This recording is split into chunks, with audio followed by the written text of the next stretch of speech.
All right, today we have another episode for GNT. We are very humble and honored to have the presence of Dr. Manuel Galvão. He's one of the leaders in bariatric endoscopy. So bariatric endoscopy, he's going to tell us what it is, how did it came about. He's one of the forefathers that developed the entire field of it. He's also from Brazil, but I think now he's a citizen of the world. He travels more than anyone that I ever met. I do have, me and Dr. Ghanem, we have the pleasure of calling him friend. We've done a lot of projects together. So I'm going to let him kind of introduce himself a little bit to see where he came from, what's his education, and then we're going to jump right into the talk and bounce ideas and questions so we can bring bariatric endoscopy to a different level that everybody can understand, and we can stop a lot of myths that's happening and going on the internet. Dr. Galvão, please. So first and foremost, thank you very much. Thank you for having me. Thank you, Ghanem. Thank you, Andre. It's a joy to be among you guys here.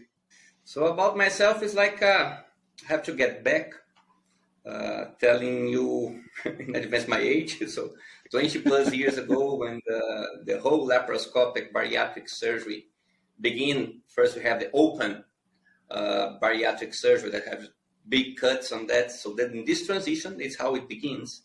Because at that time, we still have a lot of those open surgeries and that we receive as a tertiary center and quite some complications. And every time they have to reopen, yes, and that's the one who listen to us, who seen us, we have to reopen the patients. It's not like laparoscopy that you go there, robotic you go there, and the complications just get worse.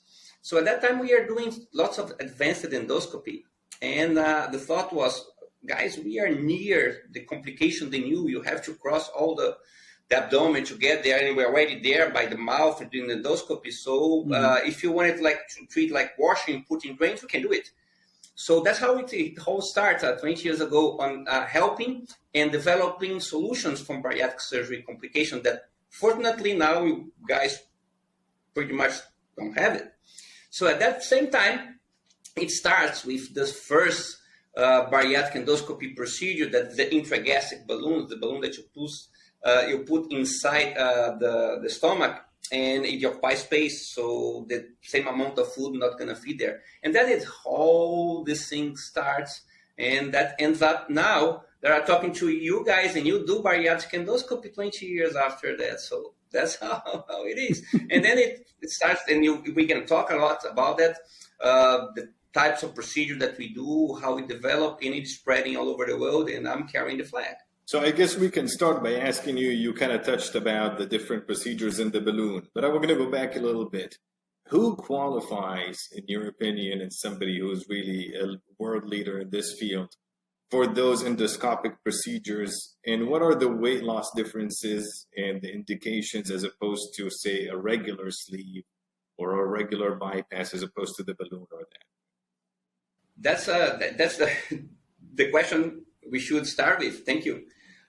So if we see obesity as a whole, obesity is a chronic, progressive, incurable disease that we know until very recently, we know very few about it, not even qualify that as a disease, and now is the pandemic of the world. If you just look around, you see obesity all over. So for obesity, we have to treat. So we have the ones who benefit for clinical treatment, behavior modification, medicines, exercise, and they can control, or you can downsize the obesity and control that. Then you have to jump to the patients that you guys see, the patients with more severe obesity. We used to call it a morbid obesity, but it's not the right term. It's severe obesity because it's a chronic disease. Mm-hmm. So, and we have in between. And in between, to make it simple, we have this gap from BMI 27 to 35 that don't qualify for surgery. On the top of that, they are the main goal for us. So we target this gap on that. And on the top of this, that there is still a lot of patients that even if they qualify for bariatric surgery, not that they fear that, it's a fear to jump on the unknown. Mm-hmm. So if I'm going to jump on the unknown, it's better if I go in something less invasive. It's the patient talking of me. So that's great. I remember we were giving some talks together a couple of years ago before the pandemic. I think we were in Spain, if so. And you presented a slide that showed exactly that, right? As bariatric endoscopy being a connection between medication, behavioral modification only, and bariatric surgery. So it's a bridge in between. But what's most interesting that I have seen now, and maybe I would like for you to expand on that, is before my time in bariatric surgeon, even probably before your time too, Galvão, is there was that separation, right? Medicine, surgery, and they didn't work together. Now we're starting to see more data, actually a lot of data coming from the Brazilian community, because they are so big in bariatric endoscopy that they want pretty much they want their teaching, and the Israeli community also, right? They have a lot of balloons from Israel coming, a lot of new technology, that they starting to show that there is an integration between not just the endoscopy, but also medication, surgery, everything working together for one specific term that you showed me, which was called globicity, right?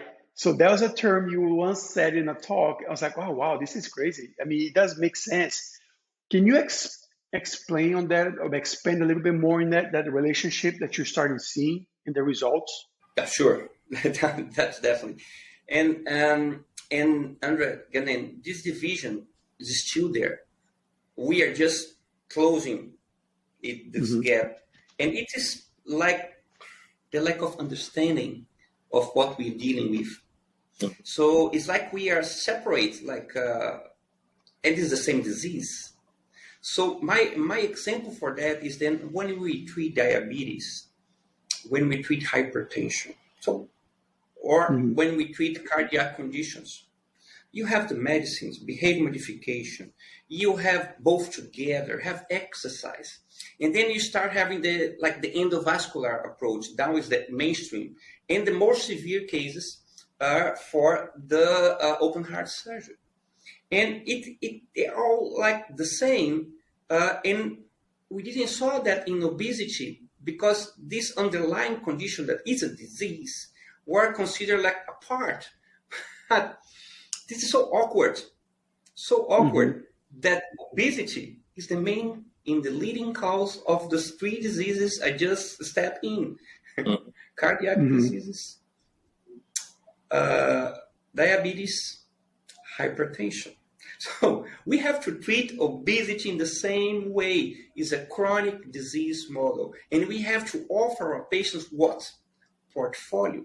And to close this gap, to close it, to put it in a linear way, it's a lot of can lead to confusion for the patients. How many treatments do I have, and blah blah blah. But it's portfolio. We need options to treat every step of the way of this disease. And I don't know if you guys agree on that. And before I just end on this, just remind that I just saw that the United States, $20 billion are spent per year in diets and ready-to-go meals and programs like Weight Watchers. And it's not wrong, but it's the need of treating the disease. So we have to pave the way, or organize and try to give the patients the options that they need. And there's another thing that we talked about, indications from beforehand, and we kind of touched about that in BMIs. But there's another also, I think, and of course we'll hear your opinion that I can touch about, the patients who are also very high BMIs that it's too risky for them to do the surgery. So they're on oxygen dependent, wheelchair dependent. once you do something endoscopic, like the balloon, that would help us lose a few pounds so that we can get to where we can do the surgery more safely. And then the other one is those who have had surgery in the past and are gaining some weight about revisions also. Can you touch about that? So the first part is the bridging. So we get patients, they have severe conditions, clinical conditions, underlying conditions, huge BMIs, and we can bridge and deliver for you guys the patients in the better condition, and that the surgery going to be easier and safer.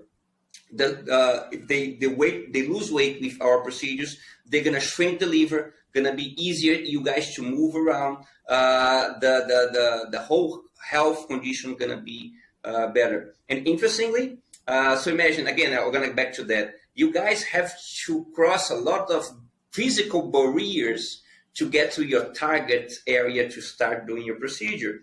And we have just got to the mouth. And the esophagus, in the stomach, and we are there. We are simple people, so that's we are there. And for sure, the trade-off is what we're about to discuss.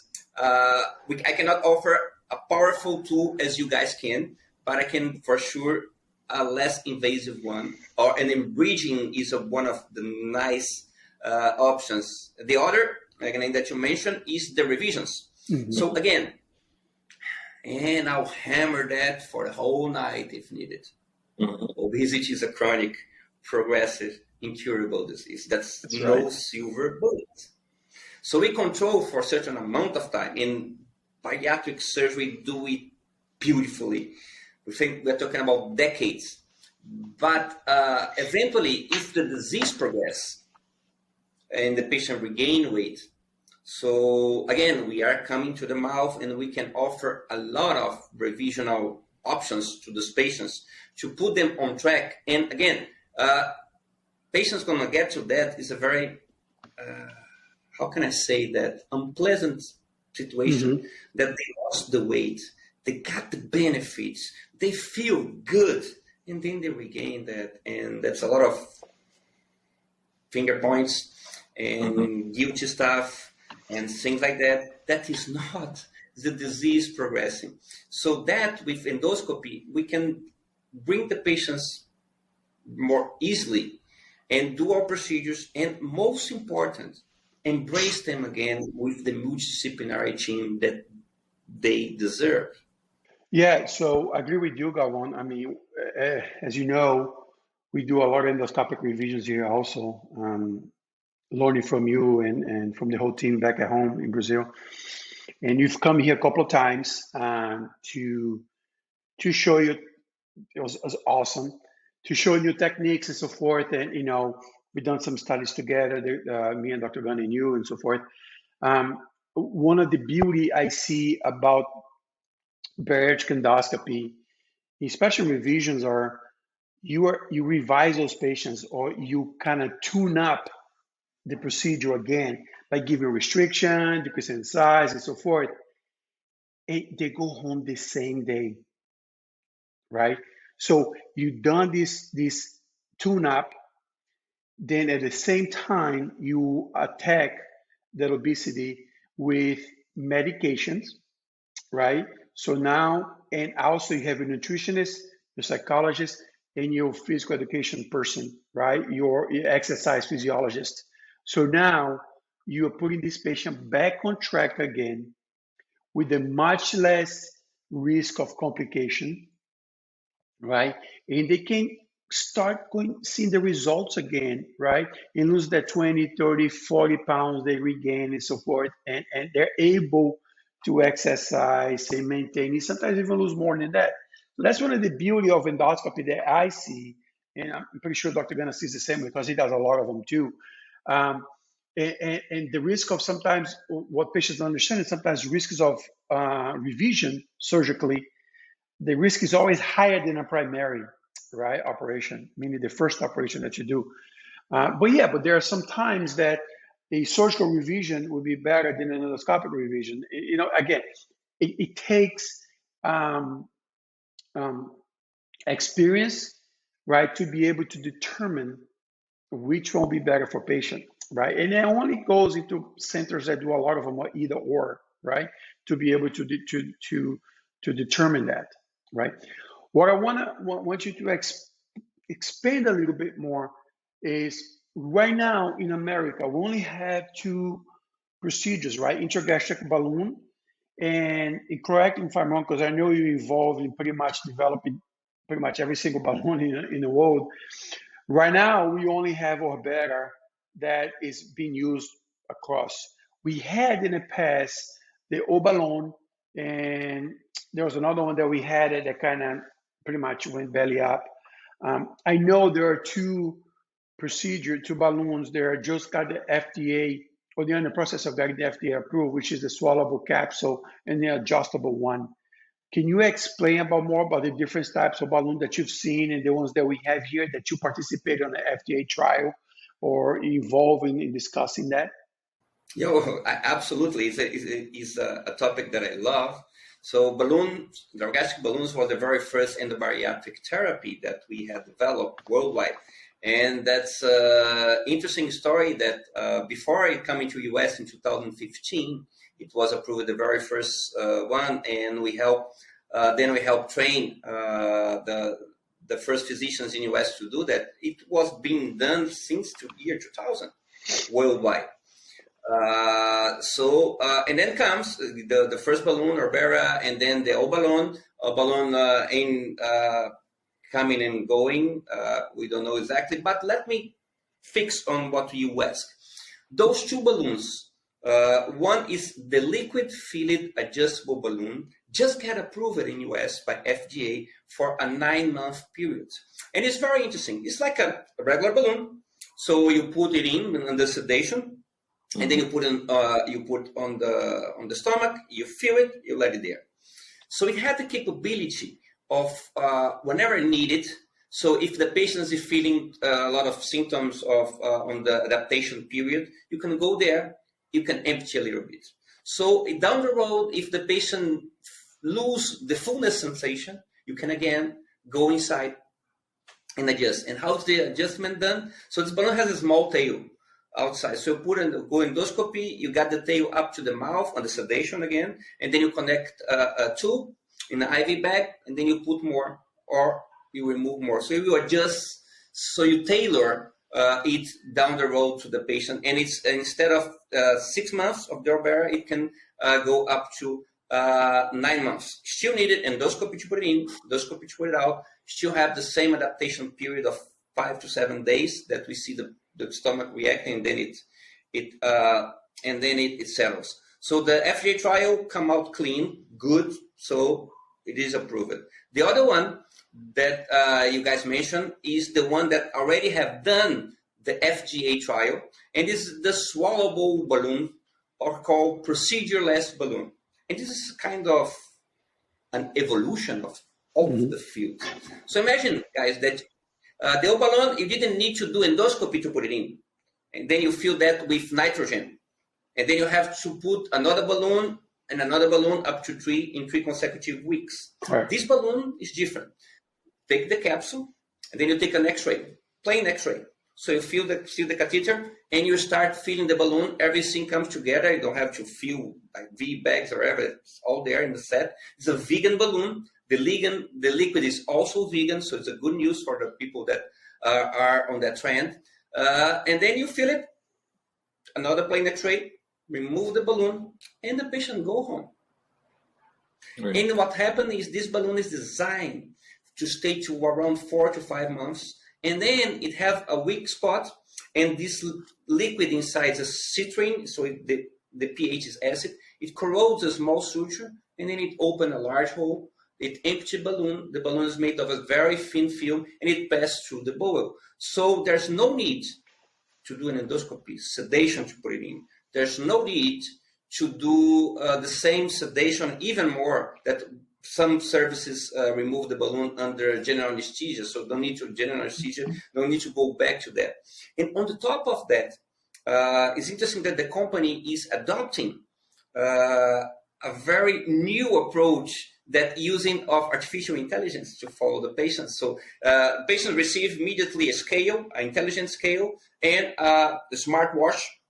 So every time the patient goes to the scale, the doctor knows, they know, so it's very easy to follow the patients. As well, they just launched a platform that we can follow the patient remotely, that is HIPAA compliant, and it's going very well. Just to understand it better, the world market balloon was flat for 10 years on around $40 million, and more balloons were coming, it's never take off. With this new balloon, the whole market went to $50 million. So it means it didn't take market, so it expand the market, open up for more patients that are afraid of endoscopy or don't want endoscopy, or even taking out the cost of endoscopy pre and post. So they already did the US FDA trial. We are waiting to see the answer of the FDA. We hope it's a positive one, because all over the world is approved. So just to understand, we have a service that in India that's with our friend Mohit Bandari, and we already we will open this year 10 what we call Allurian clinics, procedures balloon clinics all over India. So we expect to implant around 2,000 to 3,000 balloons just this year. And it's coming. So if someone thinks that the balloon is dying or should not have a place, it's always going to have a place, especially with the new medicines that's coming. We can discuss it more. I talk too much, sorry, because it's a topic that I love. It's funny that we started talking about it beforehand, and you guys started talking about when in your time it was the more open bariatric procedures, which are in a way maximally invasive. Then we moved to a minimally invasive approach, which is laparoscopy, nowadays robotic surgery, and then endoscopy. And now you're telling us even that is becoming a bit too much. And we're going to do something even without the need of endoscopy, really, which is fascinating. And it makes us really intrigued to see what the future holds for us. The other thing that really always fascinates me is that the best solutions are often the most simple. And if you think about it, you say, okay, how did I not think about it beforehand? And just put a balloon in the stomach, inflate it, and helps you with the weight loss. The simplest solution is sometimes the best. What I wanted to ask you is about the other procedure now. So the other common one, and this is also something that you've pioneered as well, is the endoscopic sleeve gastrectomy, or endoscopic sleeve, gastroplasty, I should say. Can you tell us more about that procedure, basically how it's done, what the expected weight loss is, and who the patients that qualify for that are? And the other one, that topic that I are really passionate about that. So this endoscopic suturing. And thinking to myself, so I was not prepared that this to happen on my lifetime. I was prepared to work on that you guys can enjoy that because you're young fellows. So we are suturing by endoscopy. So imagine if I tell you someone on your family, I'll tell your mother, I'll tell your grandma, hey grandma, we are doing suturing by the mouth, by endoscopy. Yes, we are. And this is the whole benefit of that. So with that, we can tailor the stomach. We can alter the shape of the stomach. So the machines are getting better and better. And we start there. It looks like new, but we started that in 2000. I just saw one of my first publications on revising gastric bypass, 2011.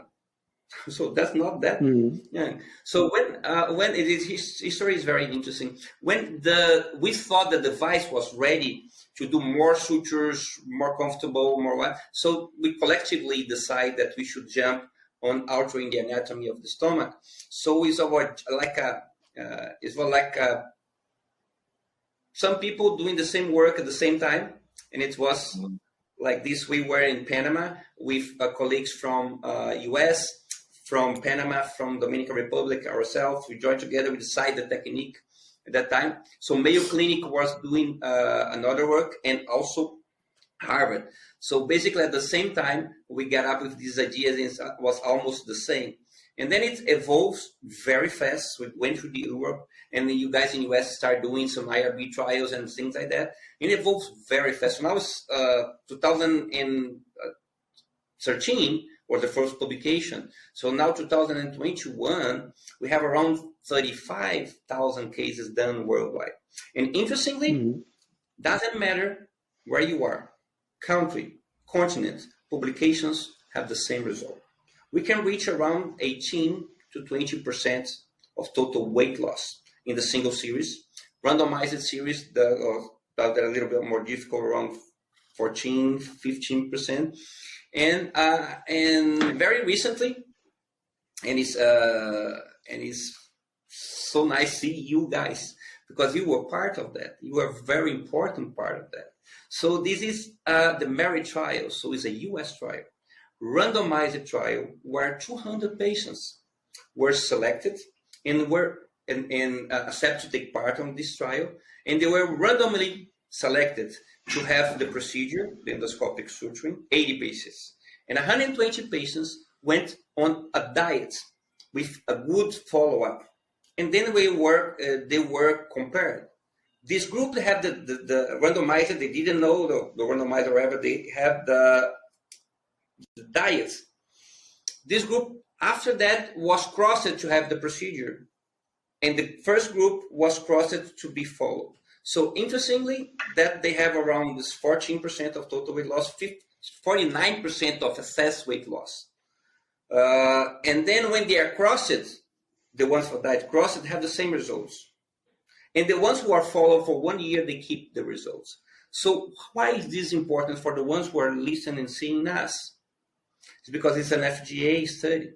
And we excel the parameters, and all of the safety endpoints and the efficacy endpoints, they were matched, they were achieved. So maybe we are seeing the birth of a new bariatric procedure that will go all pair with sleeve gastrectomy, gastric bypass, the ones that you guys do in a very nice way, they do adeno switch and revisions. And it have potential, in my mind, my heart, to occupy the space that was the band. So imagine that we offer similar results, similar durability, and a way better safety profile. I'm a true believer in that. I think endoscopic sleeve or endoscopic gastroplasty, it started with one device, but we have multiple devices being tested right now as you are involved with it, which the results will be interesting to see those results long term too. I have a feeling that those results on the other devices too, just because they're able to correct some things that has happened to the primary device and so forth. Evolution, right? You tend, like, same thing robotically. The first robots that we use compared to the ones that we use now are very different, and evolution happens. And I'm pretty excited to see that. I really want to see that. Hopefully we'll be a part of all the trials too and so forth, as you mentioned. Another thing I wanted for you to talk to us about a little bit is the future, right? The same thing that you had the evolution of open to laparoscopically, right? And then laparoscopically, robotically. Is robotically bariatric still the main thing? No. But the people that are doing a lot of them, and like us, and with outstanding results and outstanding outcomes for the patients. And actually starting seeing differences between robotic and laparoscopic outcomes because the data is collecting. And same thing that was done with endoscopic sleeve. Recently, a consensus was written and published and talk about what should you do, should not do. The same thing is happening to a certain degree with robotic and bariatric. And I know that you are involved in some things. Maybe you can talk, maybe you cannot talk here. But I know you guys are doing some colorectal stuff with a robot platform, right? So it would be interesting to hear a little bit about what is your take on the robotic platform for the future for endoscopic bariatric. Yes, for sure, I can talk about it. You're just touching my heart and things that I'm passionate with. So, and I'll talk as much as I can.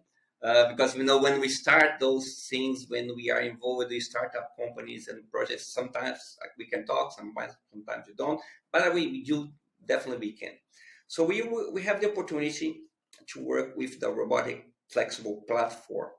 And we started in the colorectal because it's on the safe side and the lesions were there, and we could demonstrate the value of this. And it's very interesting and very easy as to explain why it is needed. So imagine that endoscopically we have a tube and we have straight instruments that we pass through this tube. So we have to do a lot of maneuvers, adaptability, because our platform is flexible, but not what coming out of this is flexible, like you guys have it. So you have a platform that you can put your hands wherever you want. We have to drive ourselves there. So imagine that like one of the most common procedure that is done, that is the polypectomy. That is that when endoscopies encounter a polyp that is had potential to become benign, but had potential to become malignant, or even is malignant in like an early cancer, and we can effectively remove that by endoscopy, but it's difficult, is labor intense. The training to get up to there is at least 8 to 10 years on that.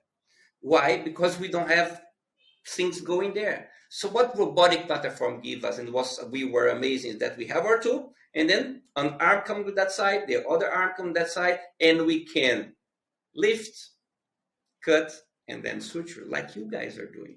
So it's in the very beginning, still labor intense. So we like the muse, and the machines are learning from us.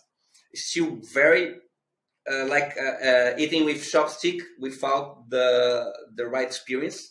But we are getting to there. We could demonstrate that it's safe.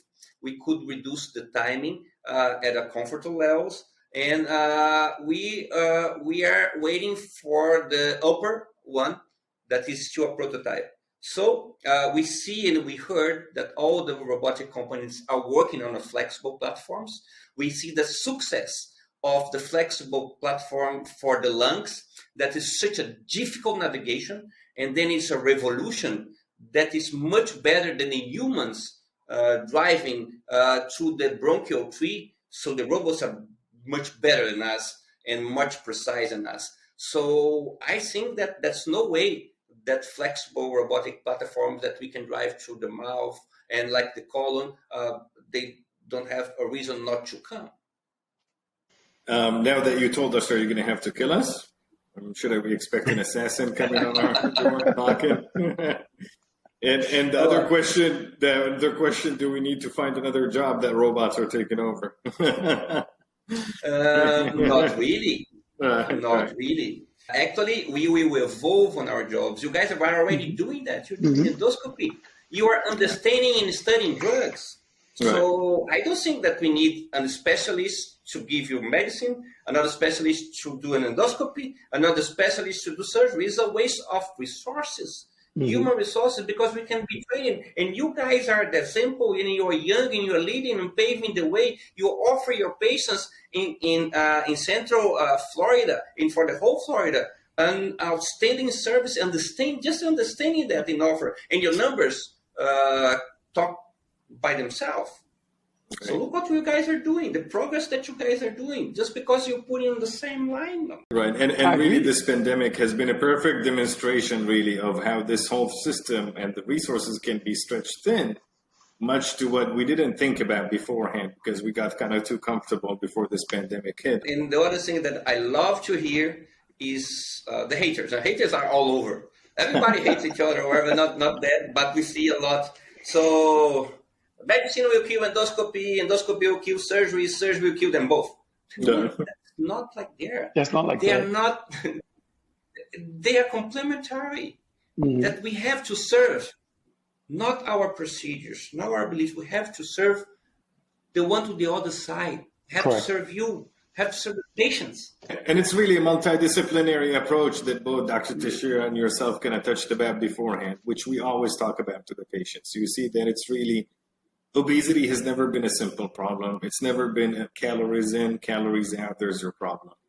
And as a result, you always need, just like any other disease, you need a multidisciplinary approach and a center of excellence. It warms my heart to see what you guys are doing, because it's easy us to say that this is the way to do it, but we don't see that in US, we don't see that in Brazil and abroad, that a complementary service, a service that is a whole, seeing the patients. So that's called, that we love to say, but it's so hard to see, patient-centric. Correct. That is what you are seeing you guys doing. And you use what you're doing in Orlando Health an example to tell people what should be done in US. Because you don't know that, but you are pioneering that way. Thank you, Galvão. Listen, I agree with you. Our mantra has always been patient-centered, patient first, right? Whatever we can do as a team approach for the patient, we will do it. That's why we are always adding more to the team, right? There are some things happening in the background, which we cannot tell the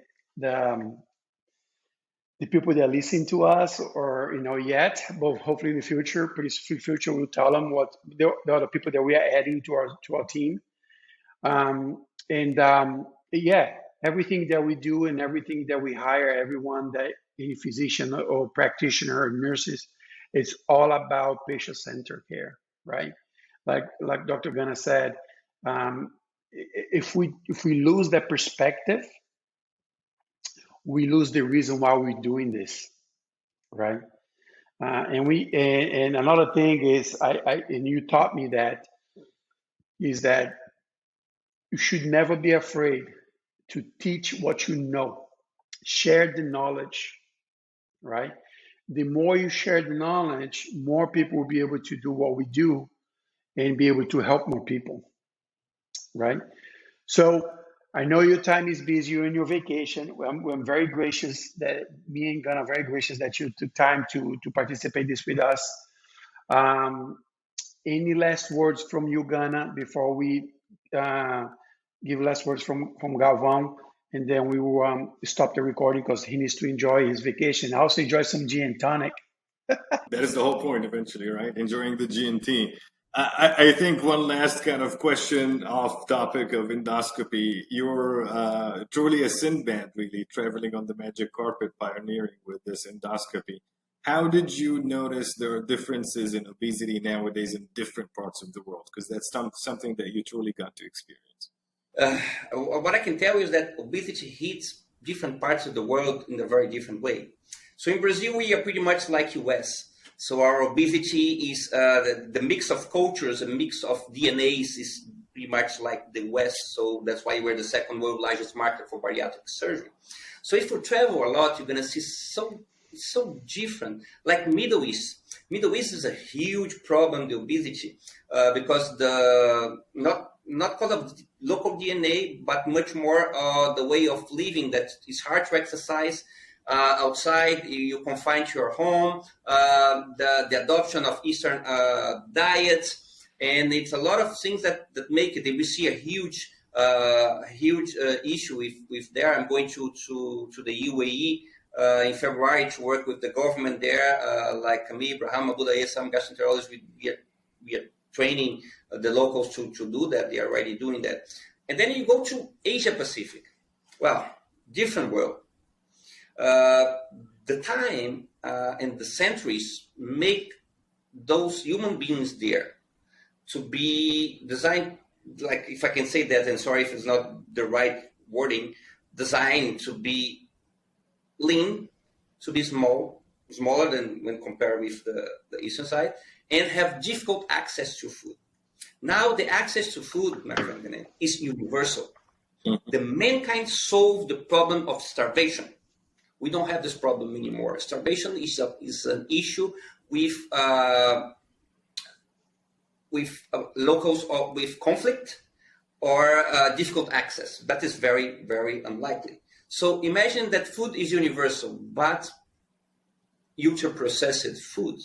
So it happens that in Asia Pacific as a whole, like India, the whole, like Korea, Taiwan, China, they become more ill in the lower BMIs. So the Asia Pacific consensus to be considered morbid obese patients is after 27.5 with comorbidity. For us and for you guys, it's 35 plus comorbidity. So it hit them hard.